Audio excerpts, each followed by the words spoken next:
அதை எழுதணும். மாசாணி அம்மனோட உண்மை வரலாறு என்ன? அவங்க ஒரு ஒரு சாமானிய பெண். அந்த அம்மன் வந்து அந்த கடவுளாக மாறியவர்கள் ஒரு சாமானிய பெண். ஒரு பட்டியல் சமூகத்தில் பிறந்த பெண். அந்த பட்டியல் சமூகத்தில் பிறந்த பெண் அந்த பகுதியில் இருக்கக்கூடிய ஒரு ஜமீன்தார். அவர் வேறுமொழி ஜமீன்தார்.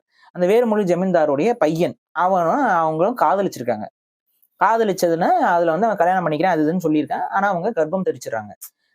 கர்ப்பமா இருக்க பின்ன நான் வீட்டுல சொல்றேன் அப்பாட்ட சொல்லி பர்மிஷன் வாங்குறேன், இது பண்றேன், எங்க வீட்டுல ஒத்துக்க மாட்டாங்க, கொஞ்ச நாள் பொறு, நான் வந்து பேசுறேன், இது பண்றேன்னு சொல்லி இழுத்தடிச்சு நிறைமாத கர்ப்பிணியாவே ஆக்கி விட்டான்.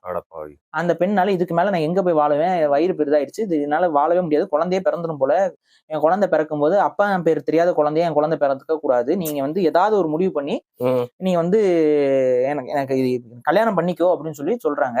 அவங்க அந்த கணவன், அதாவது அந்த காதலனை தேடி அவங்க கணவனை தேடி அவங்க போறாங்க. அங்க ஜமீன் குடும்பம் விரட்டி விடுகிறார்கள்.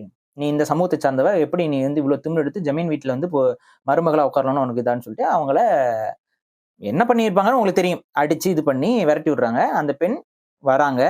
எந்த அளவுக்கு கோபம் அவங்களுக்கு இருக்கும், எந்த அளவுக்கு ஒரு உக்கிரமா இருக்கிறாங்க, பயங்கர கோபம் இருக்கு. அந்த கோபத்துல குழந்தை பிறக்கிறது, 2 பேரும் இறந்துடுறாங்க. ஐயோ, குழந்தை இறந்துருது காட்டுக்குள்ளைங்க, ஆனமலைங்க அது, காட்டுக்குள்ள அந்த குழந்தையும் இறந்துருது, அவங்களும் இறந்துடுறாங்க. அவங்களோட ஆன்மா வந்து உக்கிரமா இருக்கு. அப்ப மக்கள் பாக்குறாங்க, அந்த இடத்துல அந்த ஆன்மாவோட அந்த உக்கிரத்தை தணிப்பதற்கு கடவுளாக மாற்றி வழிபடக்கூடிய ஒரு வழக்கம் என்பது உருவாகுது. இதெல்லாம் வந்து பிரிட்டிஷ்காரன் பிறகு